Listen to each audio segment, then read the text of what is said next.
Hello and welcome to Everything Digital Health. I'm your host, Marcus Ball. I'm a GP and clinical informatician, software developer, and whatever else I feel like doing at the time. And today I'm joined with Jon Hoeksma, who's the CEO of Future Health Intelligence and the former CEO of Digital Health Networks, and before that EHI. So hi Jon, thanks for joining us. Do you want to introduce yourself a little bit more and tell us something about yourself? Yeah, great to be here, Marcus. Thanks for the invite. I feel a bit of a fraud already because I'm not a GP, I'm not a clinical informatician, and I just commentate and write about this kind of topic, and been doing that for a while. So, part in history, if I go back, I graduated as a politics grad from Warwick Politics, in the cool. 90s, and I think there was a bad period in the economy. Would you believe it? And I wound up getting a job working in an NHS press office just as the organisation was about to become a trust. So when is this Oh time-wise? God, so early mid 90s, I think, is Right. that sort of period. Okay. And then one thing and another, I wound up doing a kind of regional grad trainee program. So not the national program, but one that was run in the kind of what was the Wessex kind of region. And one of the nice things about doing that is you do a bit of a cook's tour. You kind of work a bit in acute, in the community, in primary care. And actually, it was my first brush with IT and the NHS in that period. I wound up kind of essentially bribing GP practices to become late stage fund holders. So, at that stage, if you want a new roof on the practice, become a fund holder. You want a new IT system, become a fund holder. So it wasn't very glamorous. It wasn't something I'm particularly proud of, but that was my first brush with NHS IT. But I quite quickly got disillusioned with working in the NHS. I thought, Christ almighty, I'm not spending my entire life sat in meetings that go on forever, which seemed to be my working day back then. Yeah. And I had a hankering that what I really wanted to do was become a journalist. So I retrained and went off and did quite a lot of business journalism for a while. Used to do some technology journalism. Started off some pretty kind of like, unglamorous kind of trade mags I was working on. Any we'd know? Well, probably PlayStation World was one of them that I kind of Cool. used to do regular kind of spells on, yeah. And then switched to being a freelance journalist. I used to do quite a lot for Reuters Health. They were based out in New York. And this was in the days when US journalism was the absolute kind of benchmark for kind of fact checking. You get calls 2 a.m. from the New York office going, "Are you sure about this? How do you know?" Yeah. And you'd have to be able to kind of back it up. Yeah. So how times have changed on that. Yeah, well, the US outlets are actually still very, very hot on journalistic principles, aren't they? And fact checking. I had a call earlier on this week with somebody from a US outlet of news about WhatsApp stuff. And they were saying, well, we're very hot on fact checking. So anything that we are going to print, we'll come back to you and we'll nail it down. Yeah, interesting. And then round about 2000, these things kind of came together. So I think it was about 1999, the dot-com bubble was in kind of full boom. I'd written a few stories about kind of things like NHS Mail and some other kind of technology initiatives at that time that the NHS was working on. And I got headhunted by a company called Medics Online, and they were backed by KPMG Partners money. We were in a basement in the city, and the idea was that it was going to be a online marketplace that would transform the whole medical device supply chain. And they just raised the second round of money, and then the big dot-com crash happened. But I was there to provide original news services. And we had just started building an audience around use of IT in healthcare. We're getting quite a lot of kind of positive responses to that. This was in the days, Marcus, of kind of field of dreams of kind of the kind of internet where build it and they will come. Yeah. But there was a while where people thought content was king. And if you stuck some content on your site, it would become super sticky. And so myself and my business partner, as Medics Online was kind of tanking, we kind of rowed ourselves out in a bit of a lifeboat, provided some services back to them for a little while, and it gave us just enough of a window to set up what became eHealth Insider. And eHealth Cool. Insider was myself and my business partner Linda, and nothing much else. And we were providing original news services around what was happening in NHS IT and medtech. And we've been going about 9 months. And this thing called the National Programme for IT suddenly kind of appeared on the radar. And the world went nuts. I mean, at that time, there was a trade show called Healthcare Computing up in Harrogate. And I think Oh, the I've heard of year, this. Yeah. a bit of a legend, yeah. And the year that kind of the national program kind of got off the ground, and literally every tech company on the planet was descending on Harrogate. For a brief millisecond, it was the Silicon Valley of the world. Wow. Trying to win contracts. And I suppose what made our name, and what I spent a lot of time doing for a period of about, 6-7 years, was following the national program blow by blow, and developed some very good contacts and some great sources who would literally kind of call you the moment they came out of a meeting and tell you what was happening. And the reason why it was quite compelling news, and on a good day we get stuff picked up by the nationals, is it was the biggest IT project in the world at that point. Yeah. It was hugely ambitious. It had a pantomime kind of villain in the shape of kind of Richard Granger, who, used to threaten to kind of feed people to huskies and Ruthless sacks. standardization, Yeah, with the exactly. emphasis on ruthless. And it had all the elements of a great story, and it ran day by day. And I suppose what we were good at, and what I think, without kind of being too kind of self-promoting, I was good at, was being the unofficial kind of journal of record that was covering that. And Yeah. and we had some great stories. It must have been quite a bizarre time for the industry, because you've got all these small companies who'd been happily producing bits of stuff, and then a national project is announced, which is essentially going to put them all out of business unless they are somehow supplying the national project, because everything else, no oxygen left for anything else, presumably. So panic.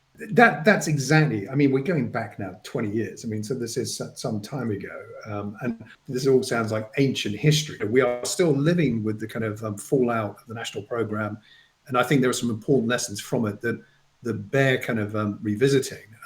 But as you say, I mean, a small number of suppliers were picked. They were large kind of tech companies, mostly as the systems integrators and the primes. And there was some effort to kind of pick some kind of smaller UK companies. But on the whole, it was kind of scale that won out. And there were plenty of suppliers who were basically kind of told, piss off. There's no market for you here. Go and do something Yeah. else. Yeah? And one of those, I got to know well over the years, was System C. And they were literally told there is no market for you as a software vendor anymore. They very cleverly reinvented themselves as implementation specialists for other people's stuff, and then eventually pivoted back to being a software business. But some companies just had to kind of close the door and give up. Yeah. I mean, that's bizarre times. I presume the government was suggesting helpful things like that they could retrain as a ballerina or whatever it was, Yeah, they were, helping them come up with exciting new career opportunities, kind of markers, for them to kind of work out. I mean, there was some logic behind it. The logic was that you would buy at scale from big, highly capable companies. So big was equated with good and capable.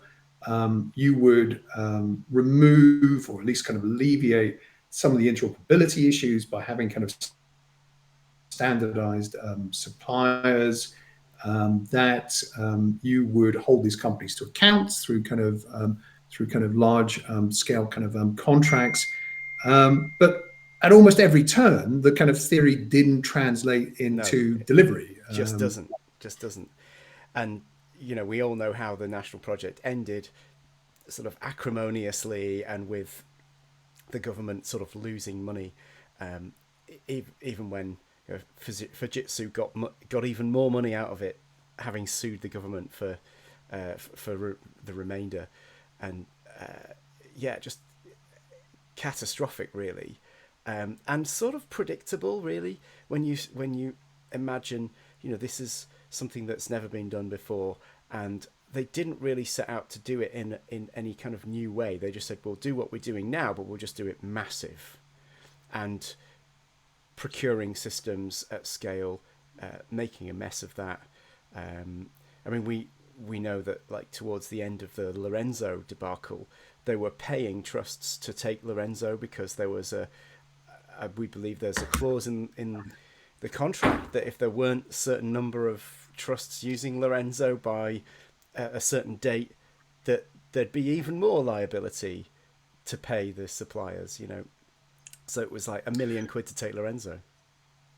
Well, I mean, actually, I've recently been revisiting some of this. I'd certainly reached a point, Marcus, where, after 10 years of writing about this, and the national program was a bit like a zombie in a horror flick, where you think it's gone down and only for it to kind of leap up again and still kind of lumber onwards. I mean, I think it was officially declared over the national program about 3 times by various kind of governments. But on the Lorenzo stuff, I'm doing some research for a book project at the moment, and there were 13 trusts very late in the day that were all kind of awarded £1 million or more in implementation and given this free software. And not all of them actually wound up implementing, but those that did, I mean, some of them kind of had terrible kind of problems as a result. I mean, Sheffield is a good example of a trust that only now is really kind of recovered from it. They've recently kind of put in kind of Oracle, but they had a terrible time of it for kind of years. In terms of kind of the ambition of accelerating digitizing UK kind of healthcare and the NHS specifically, I think most people would kind of welcome that. But the big mistakes, in my book at least, are buying things nationally and expecting people to kind of go, yeah, hey, let's do this. Paying almost no attention to implementation. I think it is shocking how little attention was paid to kind of implementation looking back. And having this kind of mindset that it must succeed, therefore you can't countenance any deviation, when it went on for years and years, where it was clear that the products bought weren't fit for purpose, that people kept trying to kind of push this rubbish to trusts just because they signed contracts, and that I think is the great tragedy of the whole thing, and it put back, I think, parts of the NHS at least a decade, so some areas even longer. Left a kind of terrible kind of set of scars, I think, on the system, the reputation of the NHS when it comes to kind of digital. There were successes. I mean, the national infrastructure, lest we not forget, and you have to say PAX-RIS happened, that happened. Well, NHS Mail's still around, and that was beneficial, and I think the NHS Spine as well. We don't really use the NHS Spine as much as we should. I think there should be more services on the NHS Spine. It was a successful example of centralising small services one at a time, so that you've got a patient demographic service, so you can go on there and you can look at patients. Great, that works. Start rolling it out, and then they've gradually added more services. Something like about 10 years ago, they replatformed the Spine from a very proprietary platform to a fully open source componentry.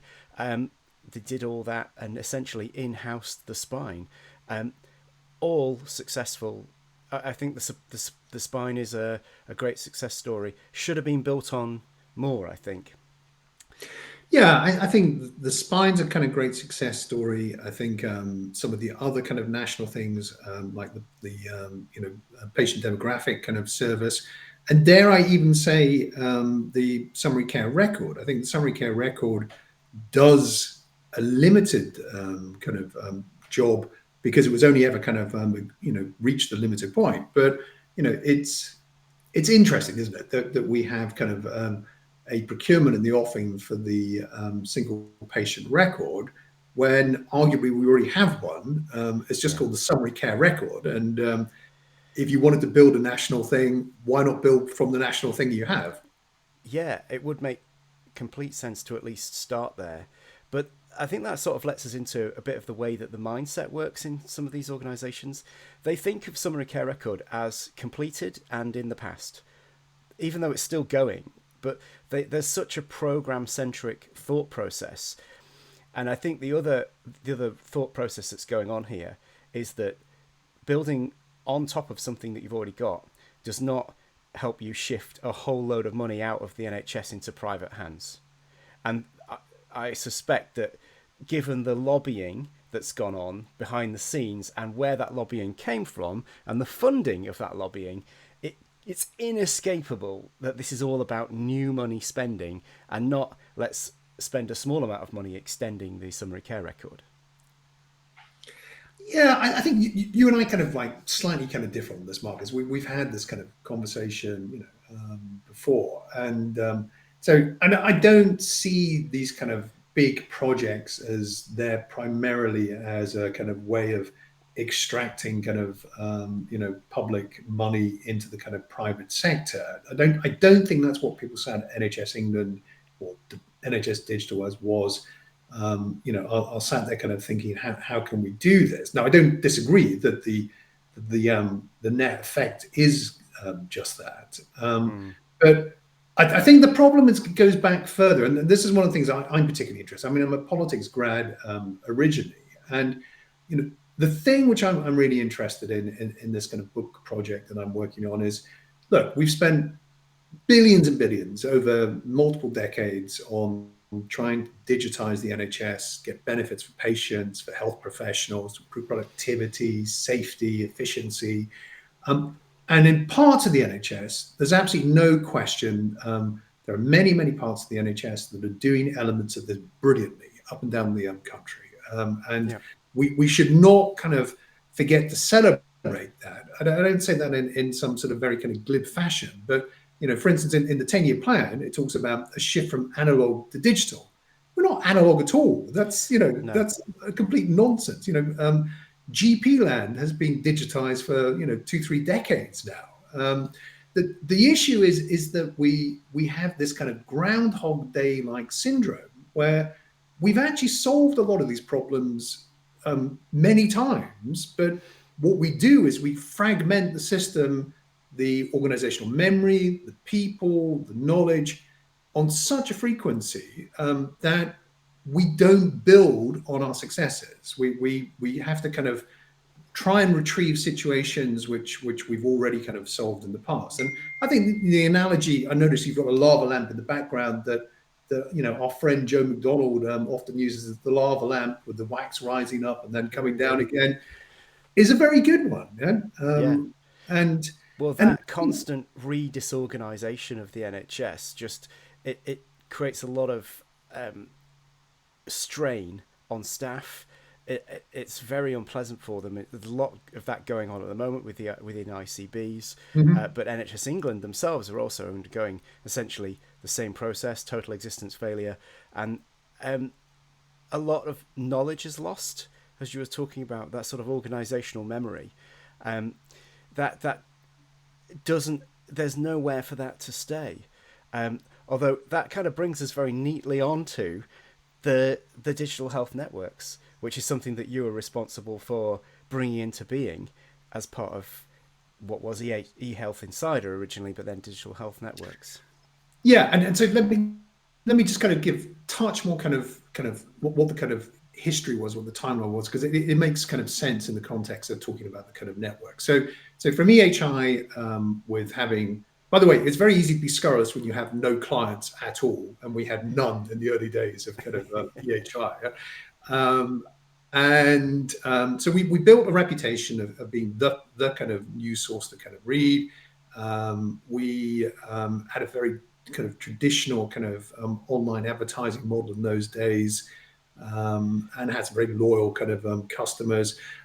But basically, if you're a business-to-business publisher, as we were, you can't make your way in the world by kind of news alone, sadly. You have to have other things that you're kind of doing. And in our case, the other things that we wound up doing were events. So that event I mentioned up in Harrogate, various reasons. It eventually failed. They didn't change. They had a model that worked for them for a long time, but they couldn't kind of quite work out how to evolve it. And into that space, we grew a show called EHI Live, 2-day conference and exhibition up in Birmingham, and that became the kind of engine of growth for the business. And Cool. one of the things that kind of began to kind of come out of that was I would attend other kind of shows, particularly in the US, and try and kind of work out what was kind of coming up that might kind of play back well in the UK. Yeah. And one that kind of I was really struck by was that there was a new role that had been invented in the US called the Chief Medical Information Officer, and it was the clinician providing leadership role in IT and digital kind of programs. And a lot of the kind of material that came out, like what had gone wrong on the national program, was talking about how this stuff was being parachuted into NHS organisations with no real clinical engagement or leadership.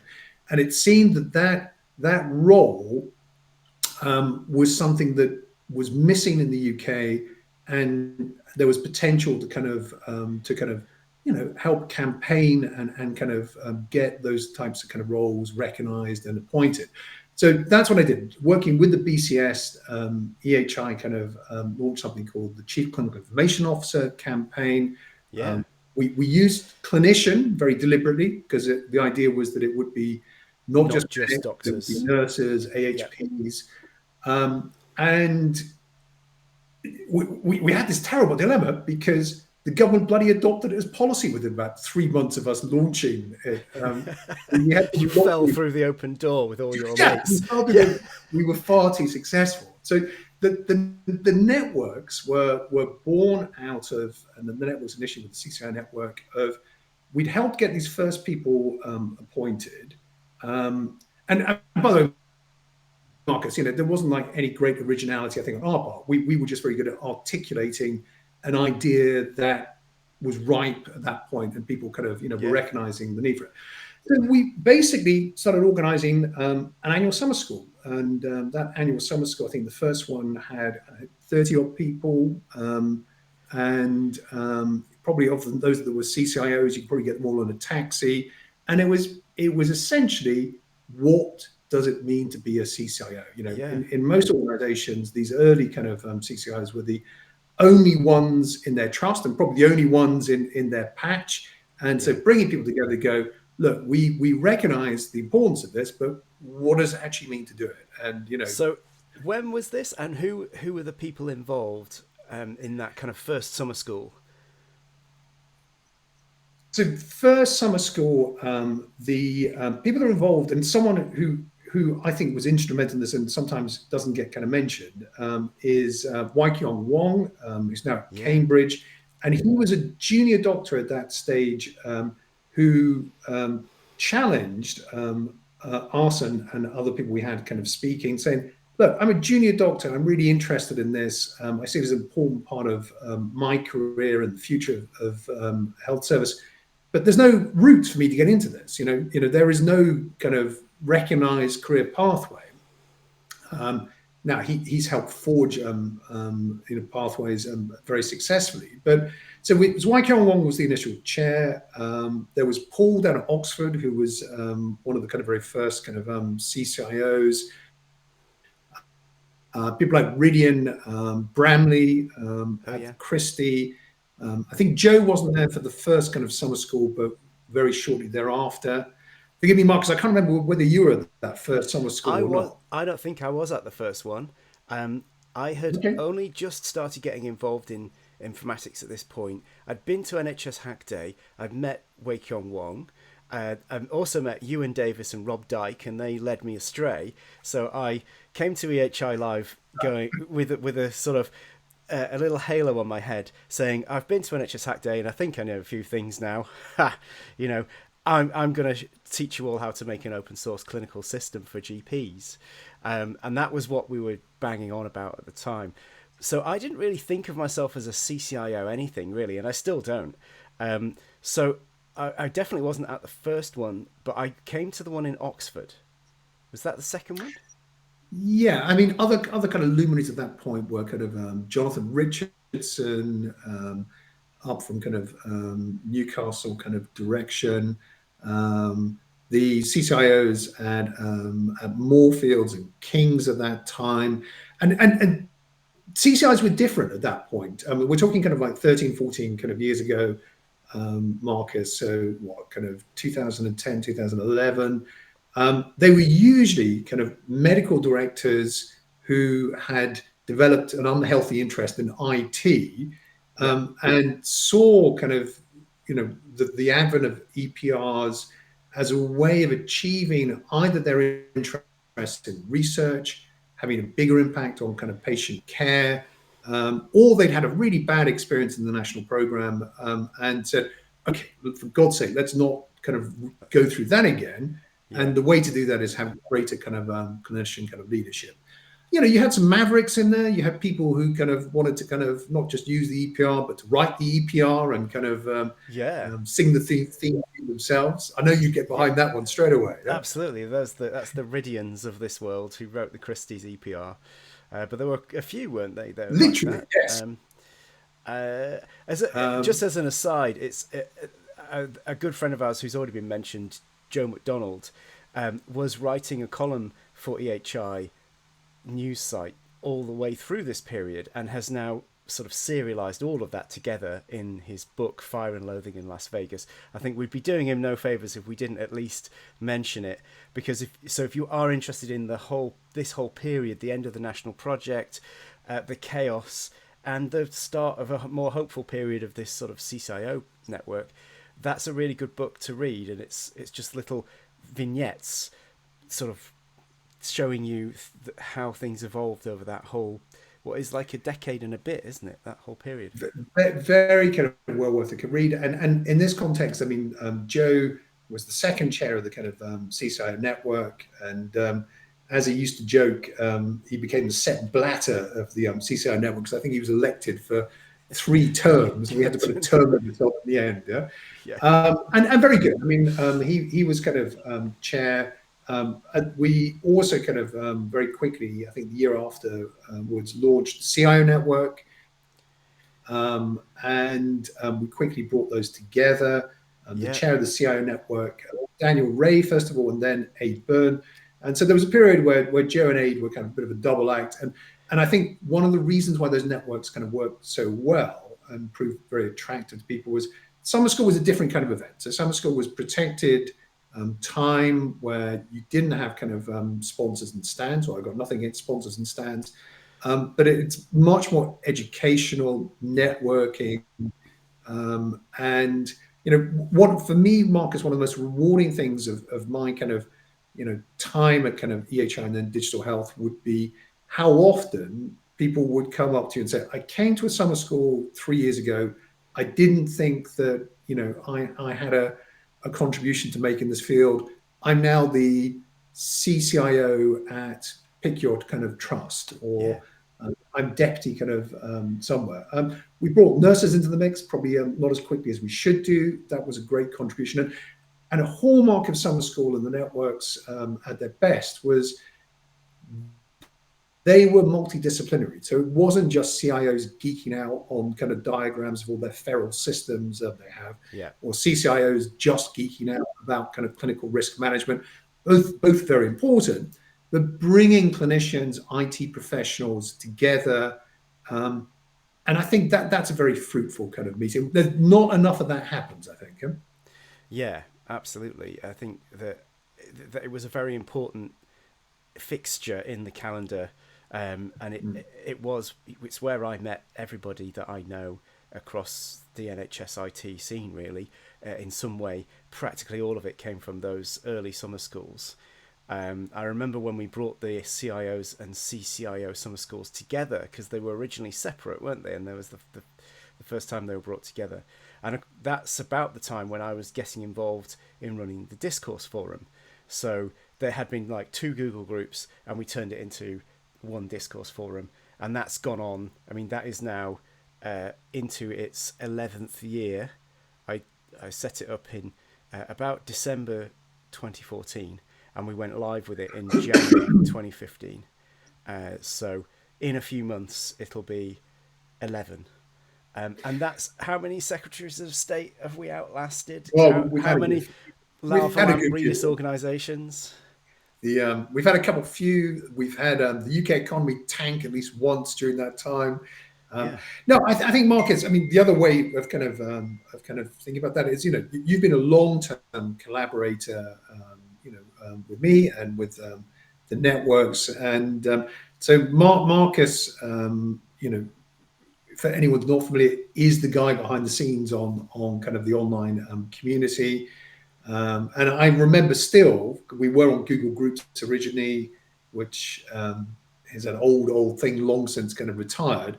We switched across to this thing called Discourse, which at the time was brand new, and we'd kind of decided that looked like a good bet for the kind of community. And I think initially we thought we'd killed that stone dead when we migrated. There was tumbleweed for kind of a little yeah. while.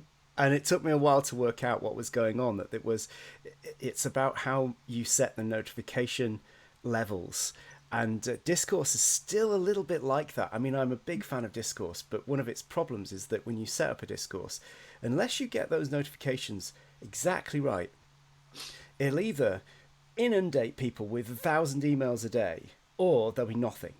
And it's Right. quite difficult to get in the middle, just where you want to be. The right notifications about the right bits. It expects the user to do a lot of work to do that, and I think that's not what people expect when they join a Facebook group, for example. They just Yeah. start getting notifications from it, and we that's still an area that Discourse needs to work on, but it's a very actively developed project. It's going great, and I'm sure they will get that better at some point. Yeah, and the kind of like the networks on Discourse, it ebbs and flows. There are periods where it's kind of more busy and periods where it's kind of less busy. But I think the importance is its persistence. And Yeah, so, it is not unusual to find that there's a thread where, I don't know, someone's talking about, have you got a safety case for, electronic meds management in this situation? There's a flurry of activity and post, and then it can be a year or two later that someone else kind of picks up that kind of thread and says, okay, I'm coming to this now. So yeah. it doesn't happen all the time, but at its best, it's very good as a repository of knowledge and helping people kind of not reinvent the wheel quite so much. And It is that thing. It's the institutional memory that the NHS wishes it had. We've done it independently, and to some extent, almost like against the NHS, because at the same time they have funded things like Future NHS, and not funded the networks. Uh, Sadly so. I mean, future NHS, of course, is closed to anyone outside the NHS, and is yeah. I mean, I don't want to be rude about future NHS, but I think it is not open and accessible to the wider community around kind of yeah, digitizing kind of the NHS, which includes suppliers, third sector, people that have a foot in kind of different camps. And I think you need multiple networks, communities, where knowledge resides and where kind of experience, persists is in a lot of informal structures. And I think the networks kind of are part of that. That had a yeah. little bit of formality, partly because we were commercial with a small c. And I shouldn't speak of them in the past tense. They still exist. I just happen to have sold the business that kind of owned them. Yeah, Uh, but these things are very fragile. They usually critically rely on kind of a few volunteers or enthusiasts like yourself, Marcus, and myself, to make them work. And I think that it's very difficult for kind of bodies sat at the centre to value them or recognise that value, where you're talking for pennies. I think yeah. compared to what we spend on other things, they deliver an awful lot of value. They definitely do, and I'm not the only person who doesn't think Future NHS is great. I mean, it's not a great user interface. It's really more of a file repository than a forum. And lots of the regular users will point this out, and they'll say, it's not really for discussions. And that's the shame of it, because actually having those discussions and having the institutional knowledge base, that kind of long-standing organisational memory, is vital, because you can go onto the digital health networks and search for something that happened in the past, and you can hear the voices that are discussing exactly how that came about, why it happened.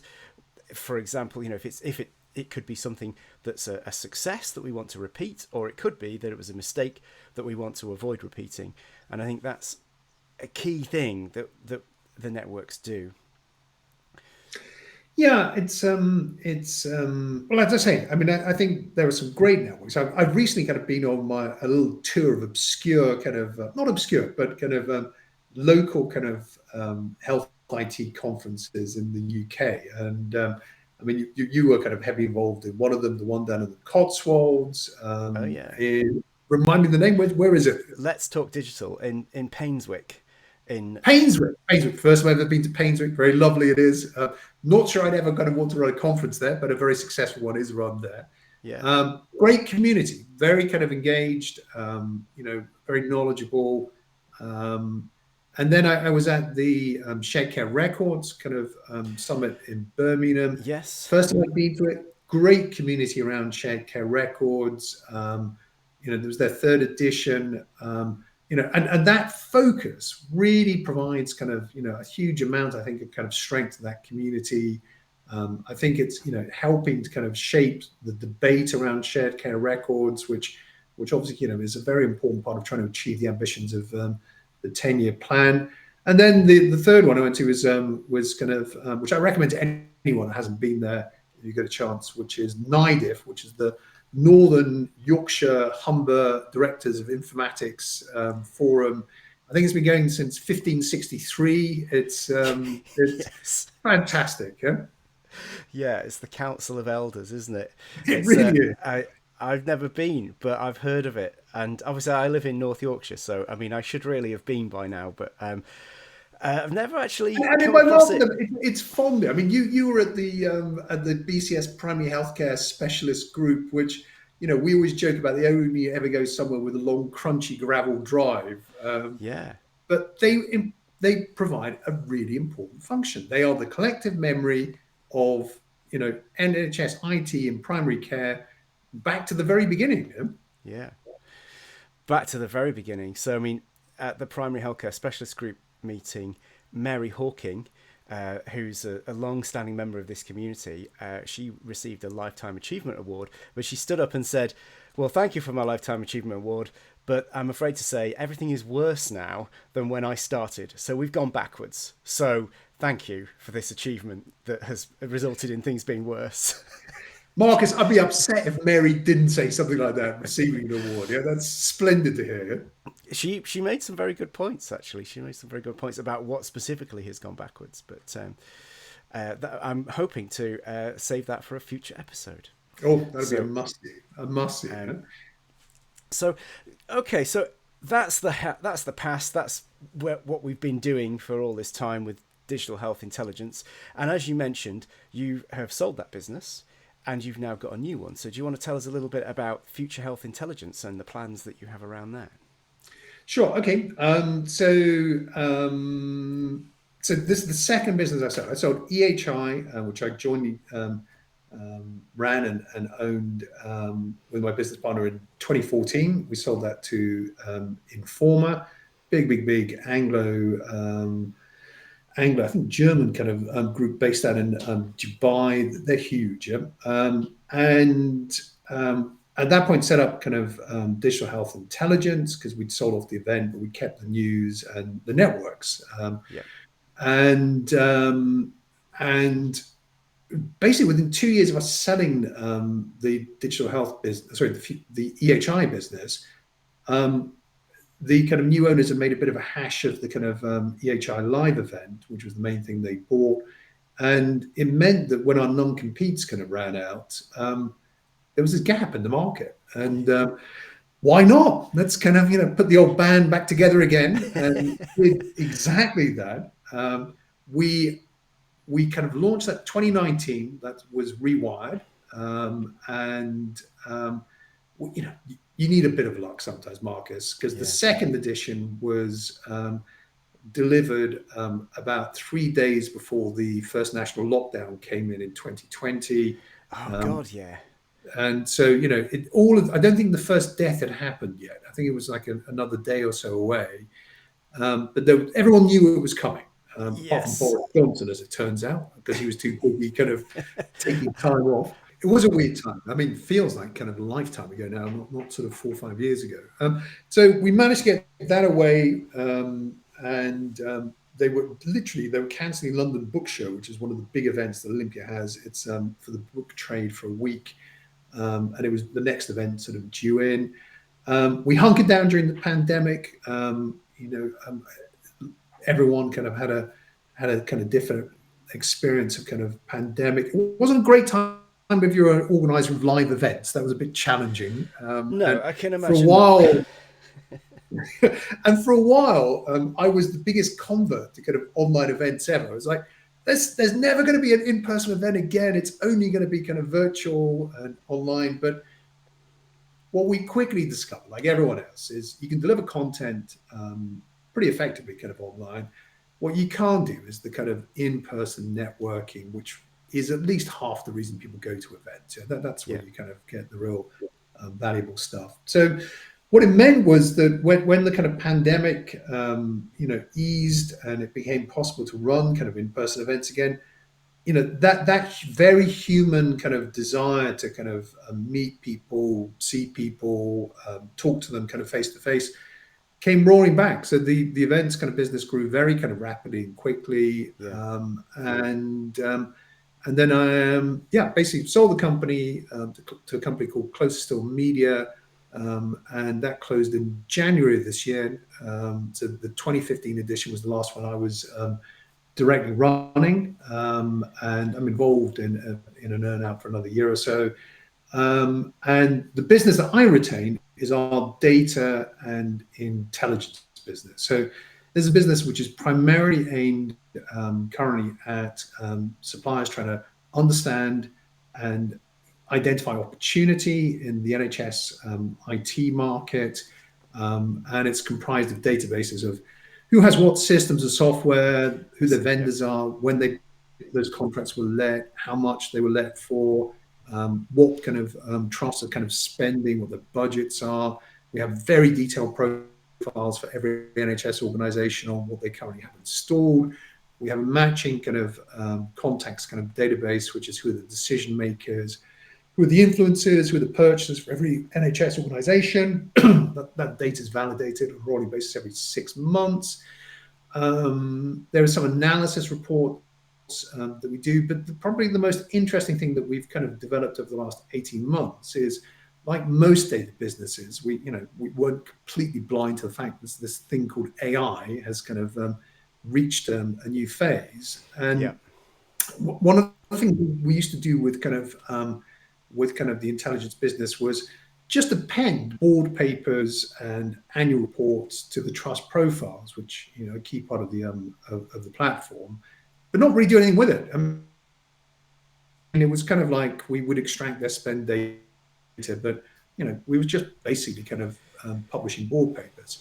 So we built a thing called bevan.ai, and it now takes all trust board papers as they are published, ingests them into a custom AI model, and that model has been trained on questions specifically about their use of digital data, technology. So if you want to kind of understand, for instance, how trusts are investing in virtual wards in the coming year, it will go and kind of look at all of the kind of trust board papers, final references to kind of virtual wards.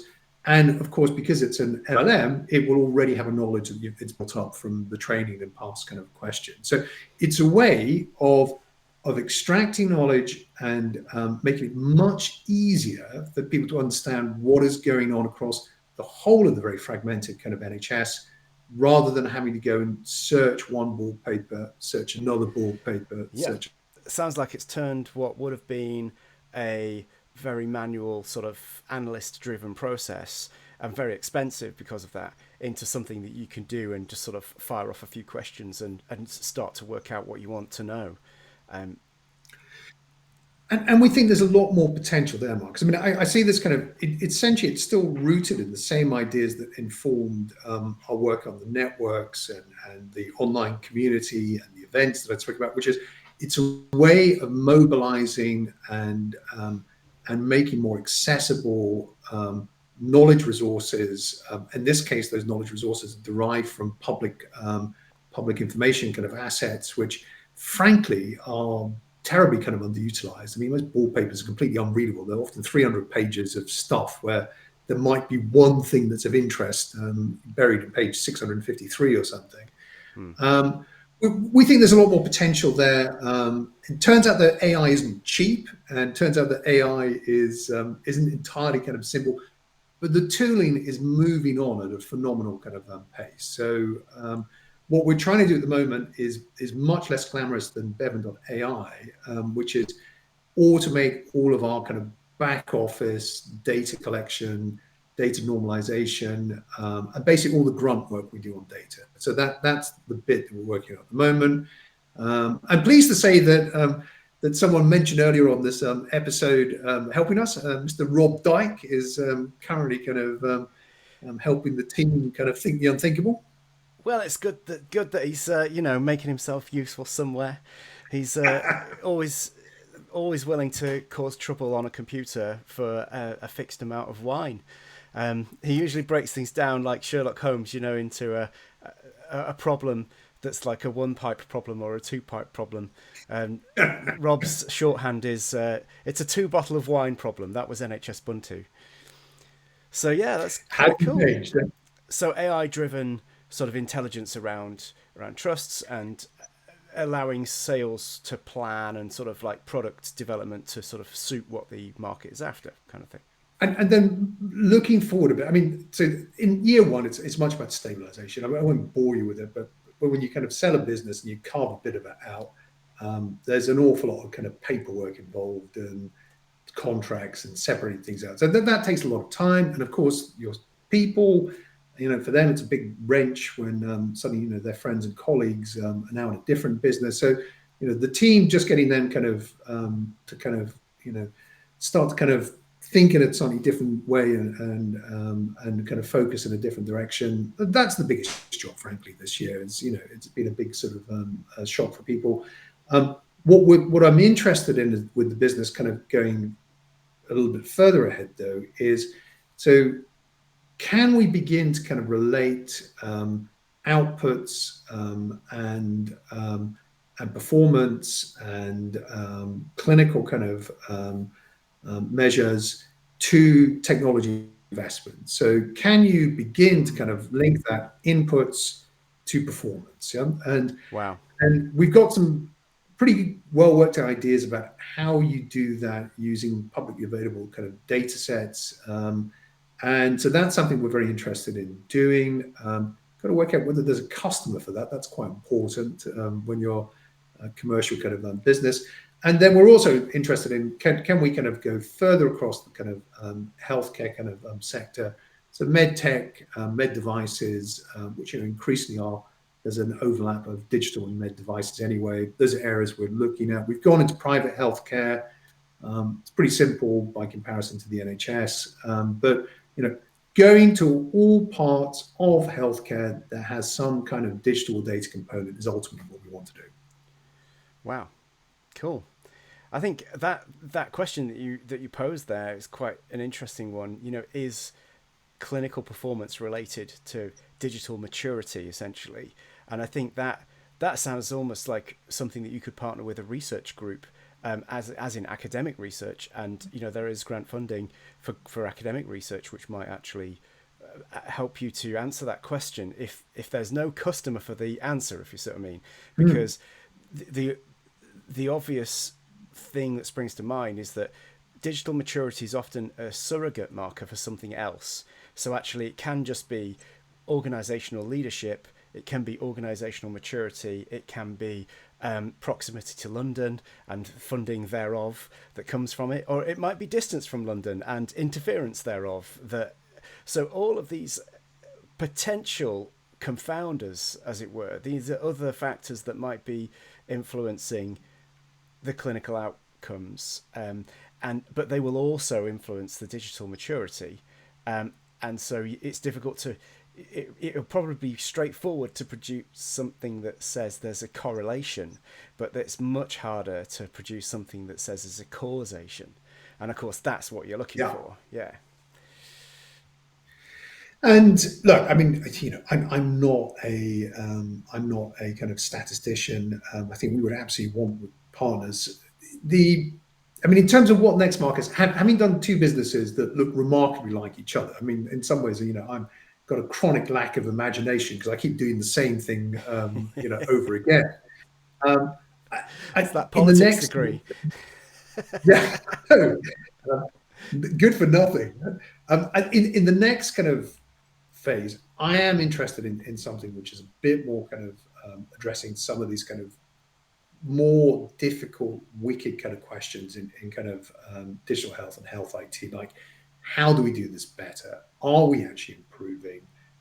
Where next? And what one of the kind of things which the kind of interviews have been doing for this book project, really kind of point to is there really isn't currently a kind of any one body that has articulated a really good high level kind of blueprint or strategy on where does the NHS want to be and how could it do things better in the next 10, 15 years. There's a long Christmas list, like wish list of wouldn't it be nice if we could do this? Yeah.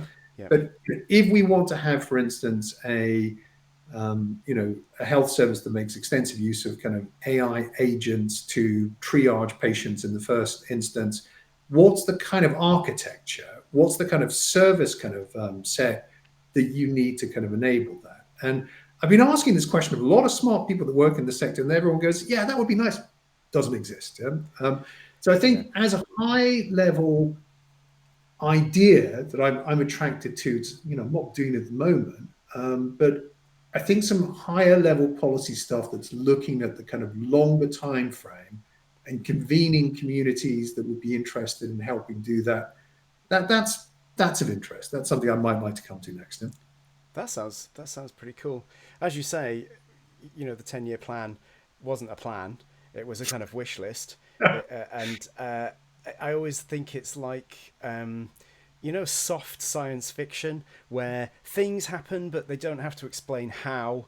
It's got a hand waving, isn't it? It's kind of like, yeah, it happened like this. And I know from our previous chats over many years that we're both fans of like extreme hard sci-fi where everything that happens has to be physically possible. It has to make sense. It has to actually have a cause, and there are rules.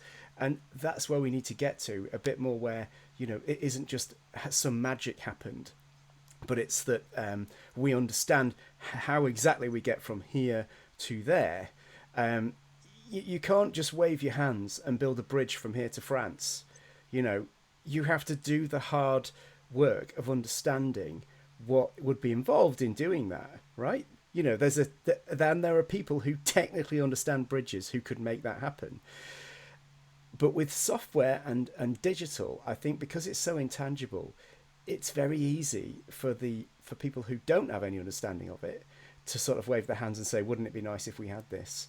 But there's no attempt to do the hard work, which is, the equivalent of saying, what kind of steel do we need to buy if we're going to build that bridge? Yeah, I think it's the difference between kind of engineering and physics and kind of pink unicorns and rainbows, isn't there? Yeah. What would you say would be your predictions? I mean, have you got any off the top of your head things that you can think? What's going to happen in healthcare, in digital health, in the next 1, 3, 7, 20, 50 years? Just like, is there anything that you've been an observer of this market and this area for 30 plus years now? Yeah. You must have some kind of shooting from the hip ideas. There's no question that the tide is rising year on year, and that healthcare is far more digital. Our data kind of and analytics capabilities are much more sophisticated kind of year on year.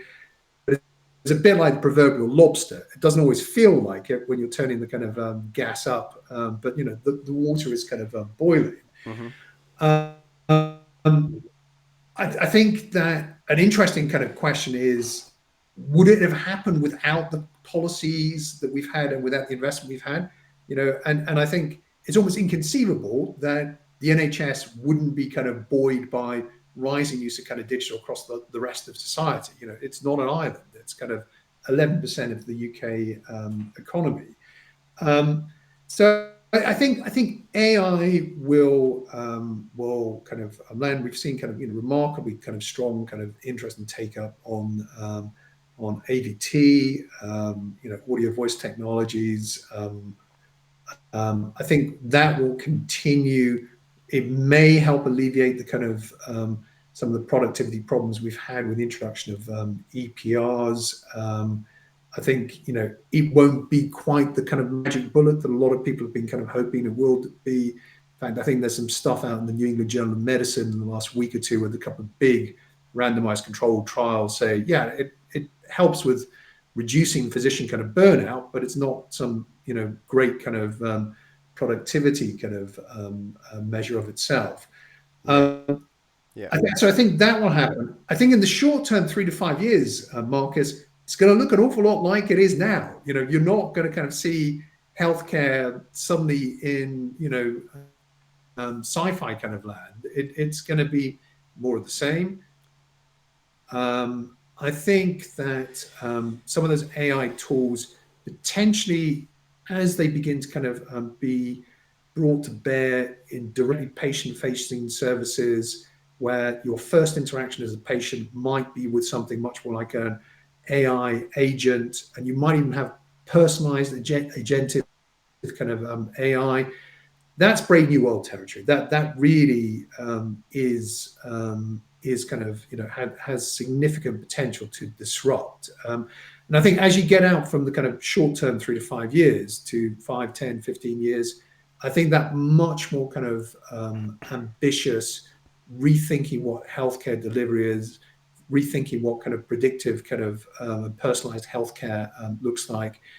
It's probably in that time frame. I mean, I'm an optimistic cynic most of the time, and at the minute we're in this kind of really weird situation where it's a pretty lousy market in health IT at the moment. So virtually every company that we kind of engage with is finding things have slowed, that contracts are not being awarded, that it's a difficult market to kind of operate in. And yet we have the promise of vast amounts of new investment, 10 billion promise in our spending review. And my worry is that we've in the past seen kind of waves of new investment which have been promised with great fanfare, and then it's been siphoned off to plug kind of deficits in NHS, both locally and nationally. And then we don't see the investment in staff, infrastructure, technology that helps you improve your ability to actually kind of perform kind of a better. And so you go way back to the kind of Wander's kind of review in the early kind of Blair years. I think there were 3 levels of kind of engaged, and we're constantly stuck, I think, at the higher end of kind of level 1, which is we underinvest, we underperform. And whilst technology and digital is not the only factor, it's one you can't do without. You need it along with training, investment staff, in facilities, in capital accumulation, as well as in process change. And I think too often we focus just on that buying the piece of software and not the whole rest sit around there. Absolutely. Well, I think you touched upon that on the article that you posted this week in LinkedIn that mentions, that most of the people in digital in ICBs are worrying about whether they're going to be able to pay their mortgage in a few months' time. Big wave of voluntary redundancy going, and then presumably after that, compulsory redundancies. You can't completely reinvent the digitization, or you can't even do this analog to digital shift when you are creating such chaos inside ICBs and NHS England. And trying to do that, as Wes Streeting has done, is almost like saying, I'd like for us to go to the moon by the end of the decade, but next month I'm also going to abolish NASA and the Air Force. Yeah, hasn't Trump done that already, abolishing that? I mean, he must be due. Yeah? Well, no, that's because he still wants his Space Force built, doesn't he?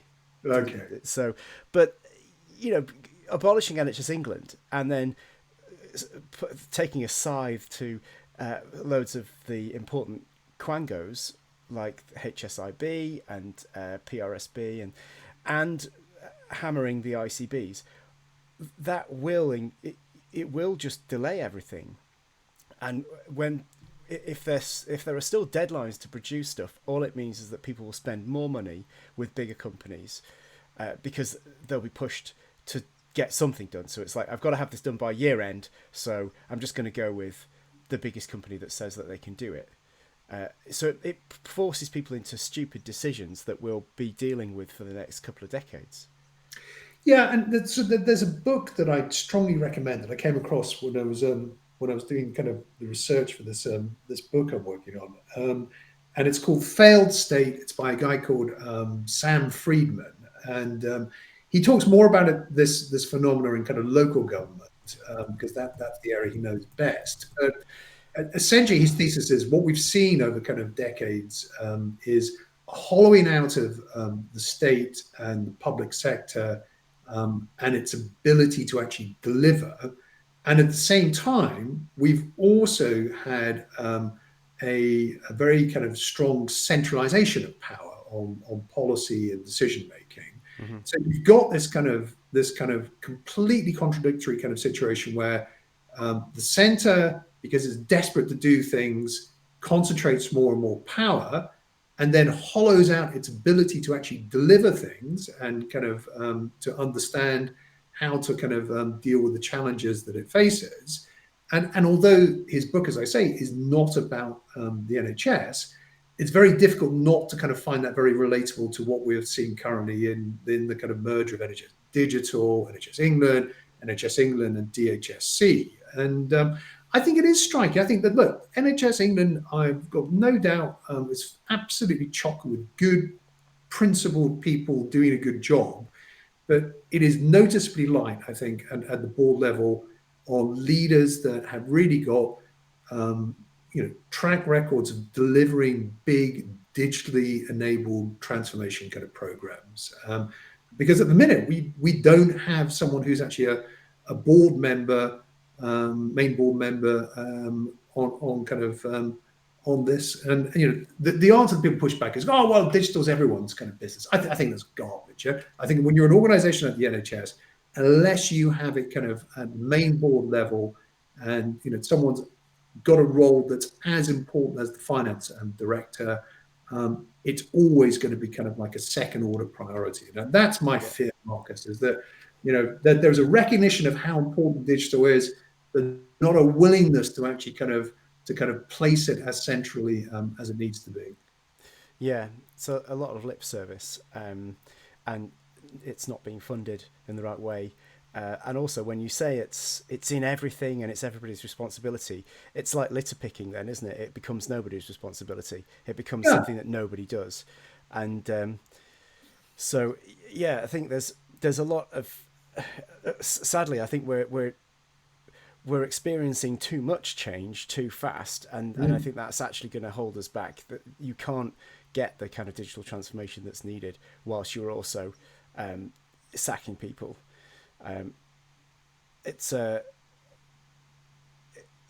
interesting, you bring up the Failed State book. I think I have a copy of that, those lessons apply well to the NHS. And I think the other arm of that is that I've been watching a lot of Gary Richardson, Gary's Economics on YouTube. Very interesting. If you watch just one of his videos, I'll put a link in the show notes, because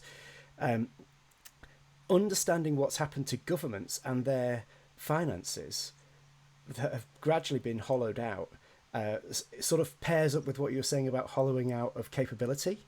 So we've got states that don't have the capability, but they've lost really their ability to drive change through their own funding, because they're now funded by vast amounts of debt which they have to pay to service. So we just have less money in the government to do things, and I think both of those things are holding us back. Yeah, I mean look, I can't kind of disagree on that, and I think that's a huge kind of topic on kind of the level of debt that kind of countries carry. Although not having a catastrophic response to kind of COVID would have kind of saved this country a few £100 billion in recent kind of period. But just going back to that kind of centralisation and theme, I mean, having run these kind of businesses that kind of are reporting on and holding a mirror up to, and running events that kind of have big complex programs about what's going on in the NHS. I'm absolutely believe that all of the original interesting stuff happens at the local level, and it is local leaders that we need to support. So with the exception of a handful of kind of infrastructures and capabilities like the spine, everything should be focused on how local organizations and regional kind of conglomerations of organizations can be supported. And I think we got it completely wrong. I think of this new investment, which is meant to be coming, at least half of it's going to a bunch of national platforms which are of the hand waving variety. They might work, but there's no evidence of it.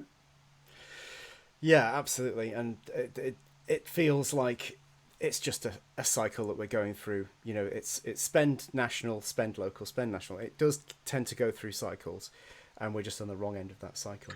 Well, just to disagree with you a little bit on that, Marcus, I don't think it's like, I think it's like a pendulum that gets stuck over here for 99% of the time, and then has a brief swing back to kind of local. Yeah, but I think it's pretty much permanently towards the kind of centralisation. Yeah. Well, I mean, maybe that's because the central people are the ones making the decisions about it, about where the money goes to. I think it would be lovely to wrap up actually at that point, because I think we've had a really good chat. We've covered a lot of areas. I would very much like to have you back on when you've got your book done, because you've mentioned that you're working on this book, and it sounds very interesting. That I definitely want to see. So when you've got the book done, please do come back on the show, and we can talk about these and many other issues. So Jon Hoeksma, thank you so much for being on, and we'll see you again for sure. Thanks, Marcus. Been a blast.